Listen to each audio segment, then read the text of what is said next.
At my birthday party, I planned to announce my pregnancy, but my fiancé. Instead of celebrating our exciting news and the future of our growing family, he delivered a shock that shattered my world in front of everyone I love.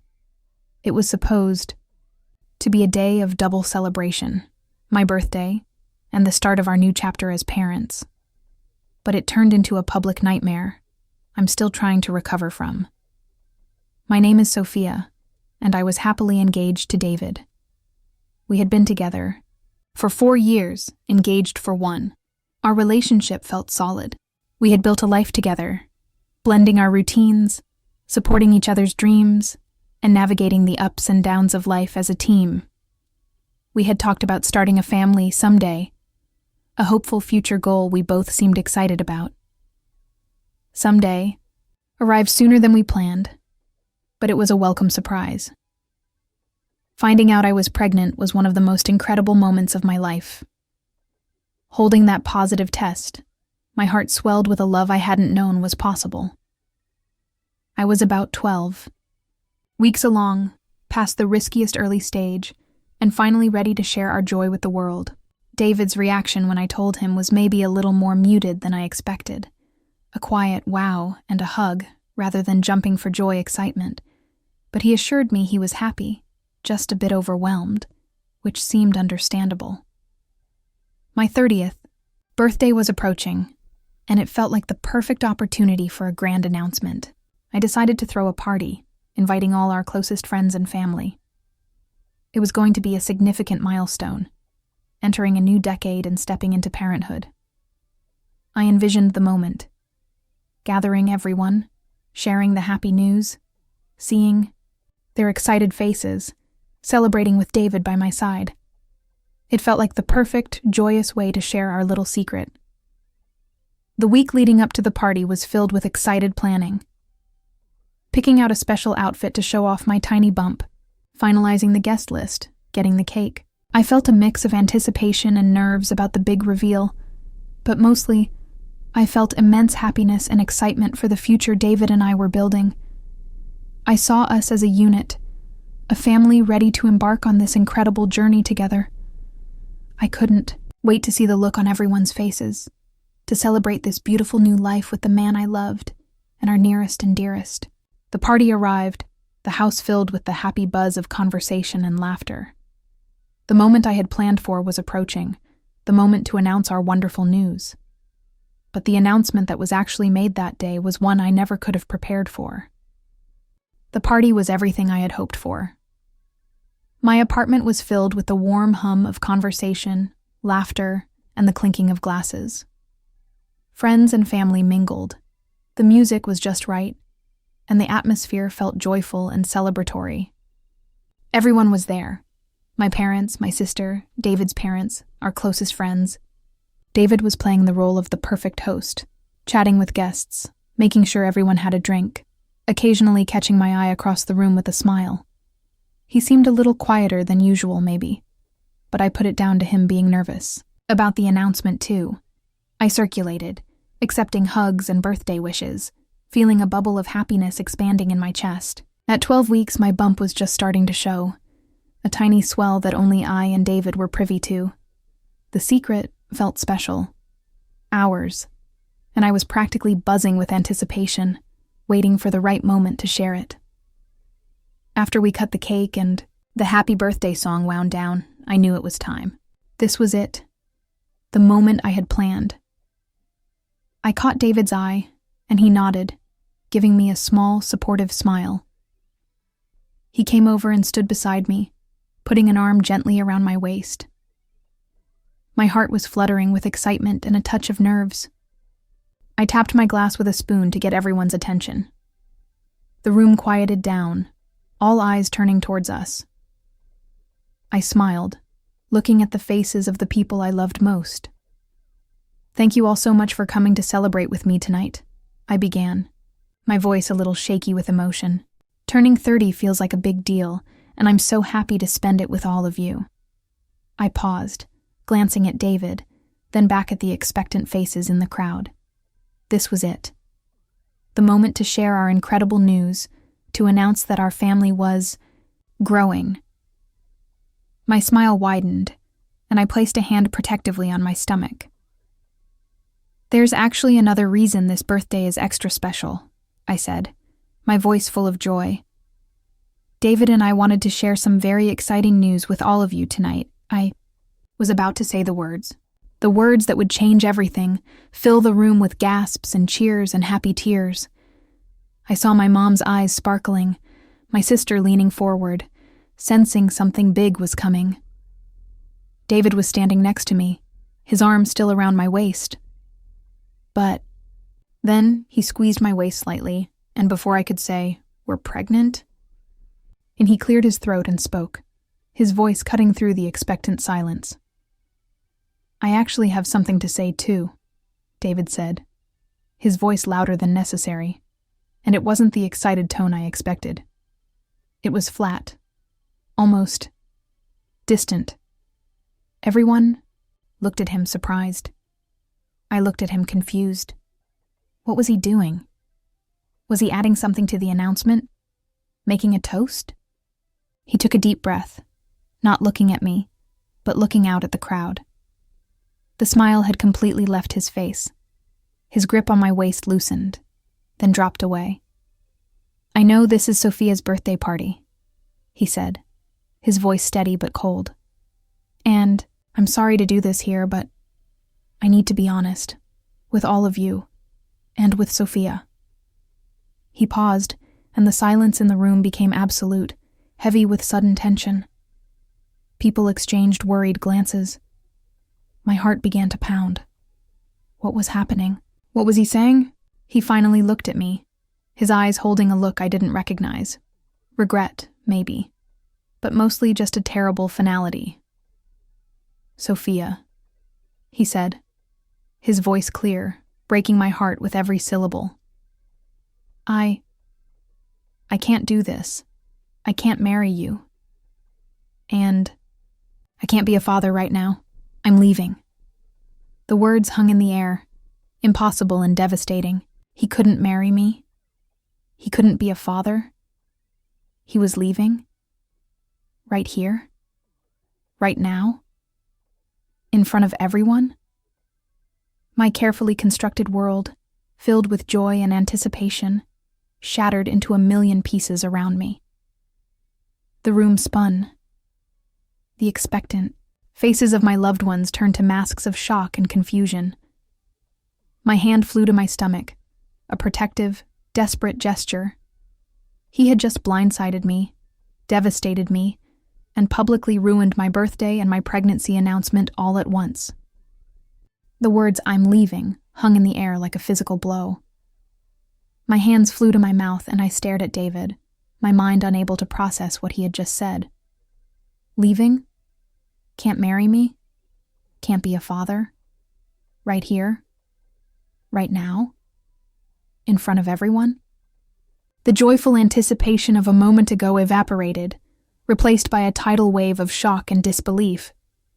A collective gasp swept through the room. Faces that had been smiling with anticipation contorted into expressions of confusion and horror. People whispered, looking from David to me, then back again, trying to understand if this was some kind of terrible joke. But the look on David's face was deadly serious. "David, what are you saying?" I finally managed to stammer out, my voice barely a whisper. My legs felt weak, like they might give out from under me. He didn't meet my eyes. He just looked past me, towards the door. "I'm saying, I can't do this, Sophia. Any of it." He made a vague gesture that encompassed the party, me, maybe even my growing belly. "I'm sorry." Sorry? He was sorry? He was dropping this bombshell, destroying our relationship and our future family in the most public and cruel way imaginable. And all he had to say was, "I'm sorry." Before I could react, before I could ask the million why questions screaming in my head, before my parents could even push through the stunned crowd, David started to move.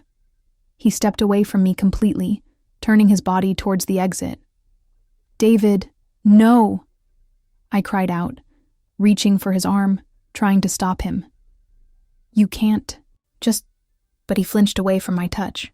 His parents, who had been standing near the back, now looked horrified. His mother covering her mouth with a trembling hand, his father looking stern and pale. My own parents were pushing forward, confusion and anger etched on their faces. My best friend Emily was rushing towards me. "David, what the hell do you think you're doing?" I heard someone yell from the crowd. One of our mutual friends, his voice full of outrage. David ignored them all.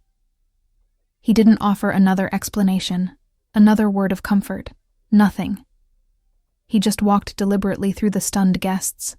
A man on a mission to escape the life he had just publicly rejected. People parted for him, staring, whispering. "David." My father's voice was loud, commanding. "Stop right there." But David didn't stop. He kept walking, his gaze fixed on the door.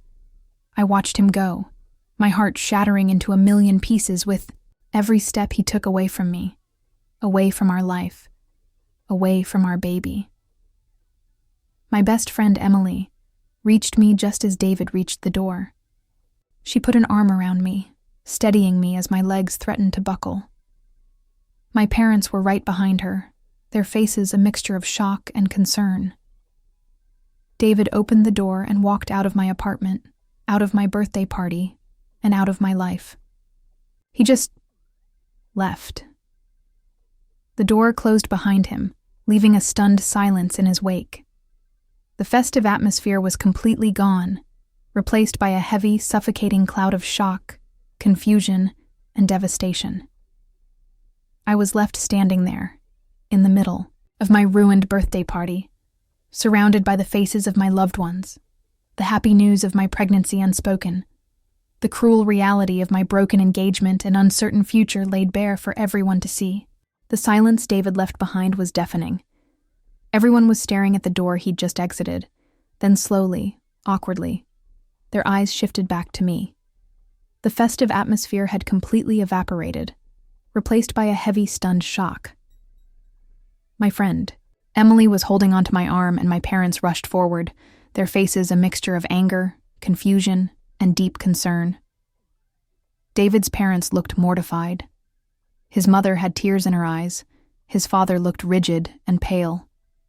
They mumbled something that sounded like apologies in the general direction of my parents, then quickly gathered their things and left, not even attempting to speak to me directly. The awkwardness in the room was unbearable. Guests started making quick, hushed excuses to leave. I should go," someone mumbled, grabbing their coat. "I'm so sorry, Sophia," another whispered, giving me a quick, sympathetic squeeze on the arm. The party dispersed rapidly, people wanting to escape the scene of the disaster.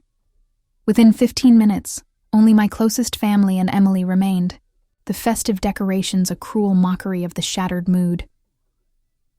The moment the door closed on the last guest, my legs finally gave out. I sank onto the nearest chair, the tears I had been holding back bursting forth in racking sobs. Emily knelt beside me, pulling me into a hug while my mom and dad stood nearby, looking helpless and heartbroken. My sister sat on the arm of the chair, stroking my hair. I don't understand," I choked out between sobs. "What happened? Why did he do that? Why now?" "Oh, honey," my mom said, her voice thick with emotion, stroking my back. "I don't know. I don't understand it either. It was a horrible, cruel thing to do." Emily just held me, letting me cry. When the first wave subsided, she pulled back, holding my hands. "Sophia, were there any signs? Anything at all?" I shook my head numbly. "No, nothing. We were planning the announcement. We were talking about the baby. He seemed okay. A little quiet, maybe. But I thought he was just nervous."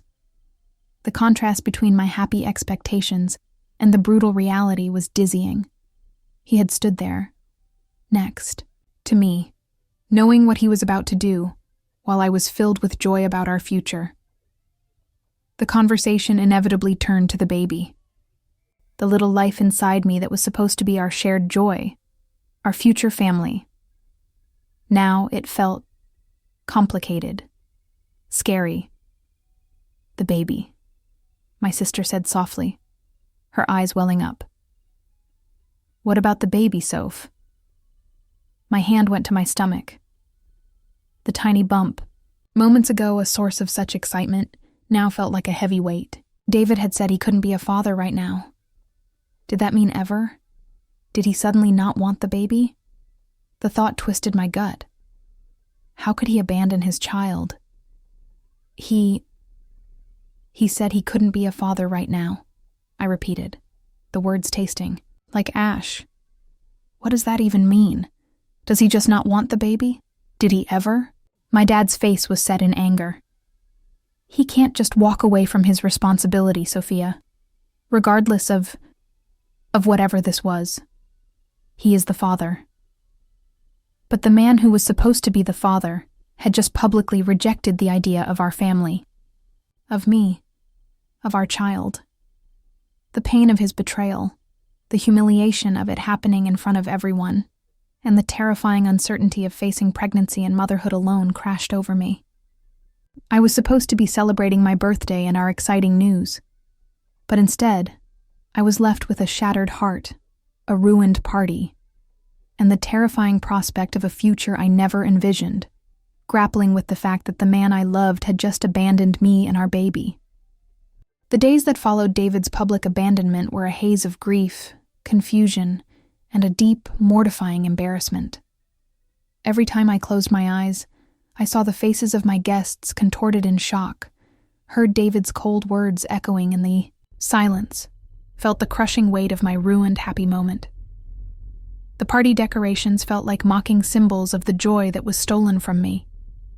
My family and Emily were incredible. They stayed with me, took care of me, and just let me fall apart. We replayed the night 100 times, trying to find clues, any sign that this was coming. Was he acting weird in the weeks before? Was he distant? Nothing significant stood out, making his actions feel even more blindsiding and inexplicable. Chatter, public nature of it all was a constant, painful reminder. How could he do that to me, in front of everyone, knowing I was about to share happy news? It felt deliberately cruel, designed to inflict maximum damage. The thought of facing any of the guests, of knowing they had witnessed my humiliation, made me want to hide away from the world. Amidst the emotional chaos, the reality of my pregnancy remained. My growing belly was no longer just a source of quiet joy. It was a tangible symbol of the future David had just rejected. Medical appointments were coming up, things we were supposed to do together. Now I was facing them alone. My parents offered unwavering support, promising they would be there for me and the baby every step of the way. But the pain of not having David, the father, by my side was a constant ache. I knew I needed answers from him, a real explanation, not just the cold dismissal he gave at the party. The uncertainty was almost as painful as the breakup itself. Over the next few days, I tried to reach him. I sent texts that started pleading, then became more demanding. I called, leaving voicemails that swung between hurt and anger. His responses were minimal and unsatisfying. A few short texts saying he needed space, that he was overwhelmed, that he wasn't ready. No real explanation for why he chose that moment. That way, to end things. No acknowledgement of the baby beyond his initial, "can't be a father right now." Finally, after repeated attempts, he agreed to a brief phone call. His voice was distant, defensive. I asked him why he did it at the party, why he called off the wedding and fatherhood so abruptly, why he had seemed fine just days before. His answers were vague. He'd been having doubts for a while. The reality of marriage and a baby felt too much, too soon. He panicked. But, the baby, David, I pleaded, tears streaming down my face as I spoke into the phone. What about our baby? There was a long pause. His voice was barely a whisper when he finally responded. I just can't, Sophia. I'm not ready. I'm sorry. Sorry. Again with the sorry. It wasn't enough. It didn't explain the public cruelty, the timing, the complete blindsiding. It felt like he was minimizing everything, including the little life growing inside me. He didn't seem to grasp the magnitude of his actions, the devastation he had caused. Hanging up the phone, I was left with more questions than answers, and a deeper sense of pain. His vague excuses offered no comfort, no closure. They just highlighted his immaturity and selfishness. The man I thought I was going to marry and have a family with was gone, replaced by someone who was terrified of responsibility and capable of immense cruelty. But as the immediate shock and desperate need for his explanation began to subside, a different feeling started to emerge, a quiet, steady anger. He had broken my heart, but he wouldn't break my spirit, and he wouldn't abandon our baby without consequence. My focus started to shift from understanding him to protecting us. Hanging up the phone after talking to David in Chapter 5 left me feeling numb. His vague apologies and flimsy excuses about not being ready offered zero comfort, and certainly no clarity on why he chose to detonate our lives at my birthday party. It was clear he either couldn't or wouldn't provide a real explanation, and chasing him for one was only causing more pain. The flicker of anger from before solidified into a firm resolve. I was done seeking his understanding. My focus had to shift entirely to the future, to my baby, and to rebuilding my life without him. The first practical step was facing the wedding. The invitations hadn't been sent out yet, thankfully, but deposits had been paid, and vendors had been booked. Calling the wedding planner, the caterer, the florist, and explaining that the wedding was off felt surreal and incredibly sad. Most were understanding, though navigating contracts and non-refundable deposits added a layer of financial stress to the emotional turmoil. I sent out simple messages to guests who had already been verbally invited, letting them know the wedding was canceled due to unforeseen circumstances, keeping it brief and private. Next was dealing with the physical space we had shared. With Emily and my sister's help, I packed up all of David's belongings. Boxing up his clothes, his books, his things felt like physically boxing up the last 4 years of my life. We changed the locks, a symbolic but necessary act of securing my space and drawing a firm boundary. It hurt, but each box, each turn of the lock felt like a small step towards reclaiming my home and my independence. Focusing on the baby became my anchor. Amidst the heartbreak, the excitement for the little life growing inside me remained. A steady, pure source of love. I made sure I was taking care of myself, eating well, going to my doctor's appointments. Facing those appointments alone was tough. A stark reminder that he wasn't there, but the nurses and doctor were incredibly supportive. I started planning the nursery, channeling my energy into something positive and future-oriented. My family was amazing, offering practical help, financial support, and endless emotional comfort. They reminded me I wasn't alone in this, that I had a strong network of people who loved me and would love this baby unconditionally.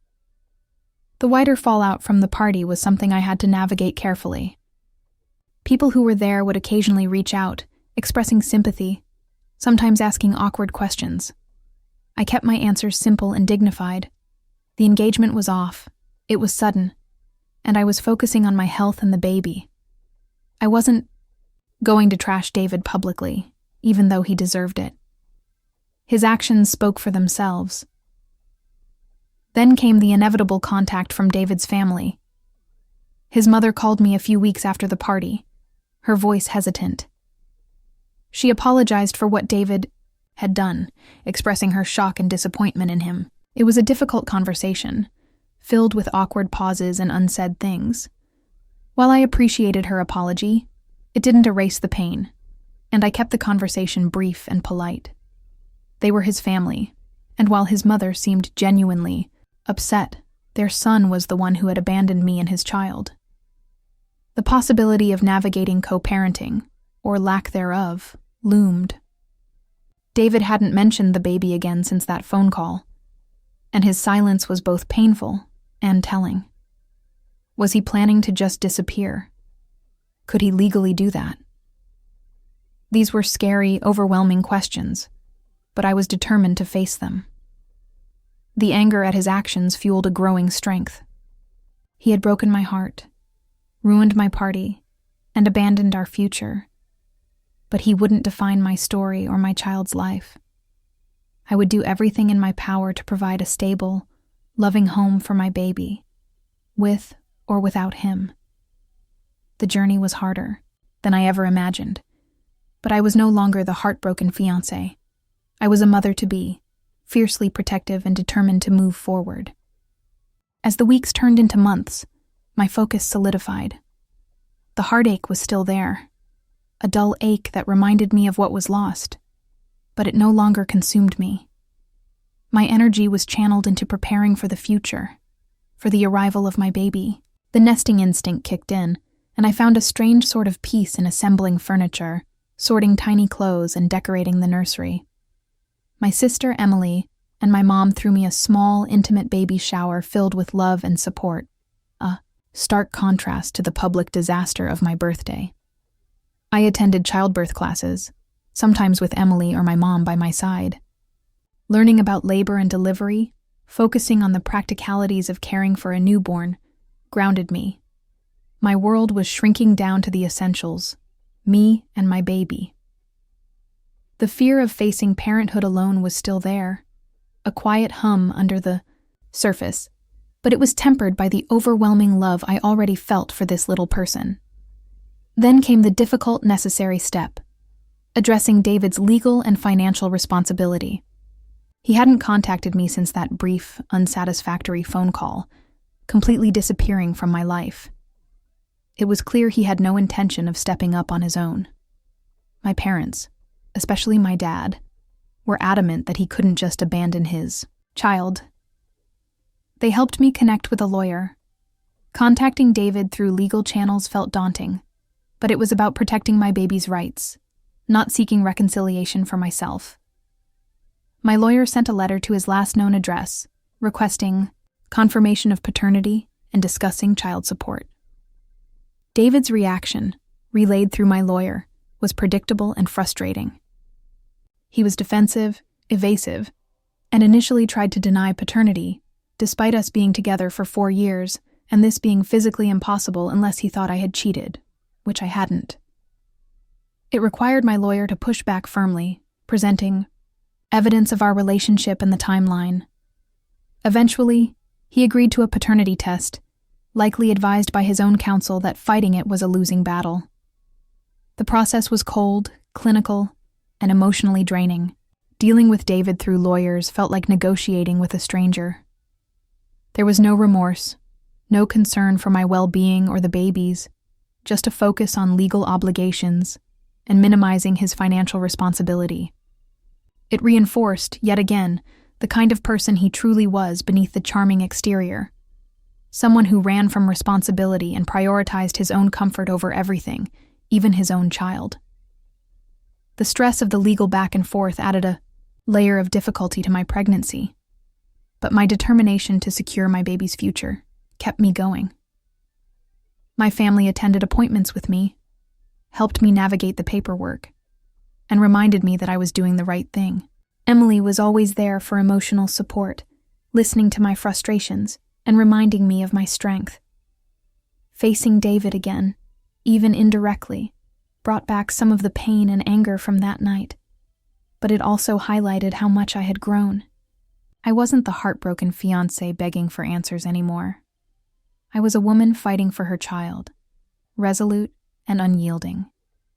The legal battle was just another obstacle, and I was determined to overcome it, not for me, but for the little life, who deserved to be supported and loved. The legal process regarding David's paternity and child support concluded a few months later. The paternity test confirmed what everyone already knew. David was the father. The court mandated child support, a financial responsibility he was legally required to uphold, even if he shirked his emotional and parental duties. It wasn't a victory that brought me joy, but a necessary step to ensure my child would be financially supported. David remained distant, interacting only through lawyers, confirming that his rejection of fatherhood at my birthday party was, tragically, genuine. As my due date approached, the fear I had felt earlier was largely replaced by an overwhelming sense of anticipation and love. My family and Emily were my rock, attending doctor's appointments, helping me pack my hospital bag, and providing endless reassurance. The nursery was ready, a little room filled with hope and tiny clothes. Then, the day arrived. The day my baby came into the world. It was a profound, life-altering moment. Holding my child for the first time, everything else faded away. The heartbreak, the humiliation, the anger at David. There was only this tiny, perfect human being, our future, my everything. In that moment, I wasn't a jilted fiancé or a single mother. I was just mom. Life as a new mother was challenging, exhausting, and more wonderful than I ever could have imagined. Every smile, every tiny hand wrapping around my finger, every milestone was a source of immense joy. My parents were incredibly involved, helping with childcare and providing a constant source of love and support. Emily was the best auntie, always there to offer a helping hand or just make me laugh. David's involvement was minimal, and only because it was legally mandated. He made his child support payments, usually late, but he made no attempt to build a personal relationship with his child.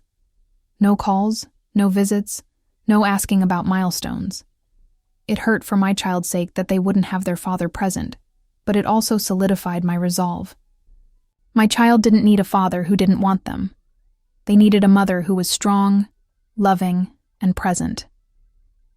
Looking back at my 30th birthday party now feels like watching a scene from a movie. The woman preparing to make a happy announcement, so full of hope and blind faith, feels like a past version of myself. The shock and pain of David's actions are still part of my story, but they no longer define me. His cruelty at that moment, as devastating as it was, ultimately led me to a life that is more authentic and filled with a deeper love than I ever could have had with him. I learned that sometimes, the end of a relationship, even a brutal and public one, is just the beginning of a new, stronger chapter. I learned that family isn't just defined by blood, but by the people who show up and support you unconditionally. I learned that I was capable of immense strength and resilience, far more than I ever gave myself credit for. My fiancé abandoning me at my birthday party was the catalyst that shattered my life, but it also cleared the way for me to build something new, something beautiful, something entirely mine, centered around the most important person in my life, my child. And for that, I am eternally grateful.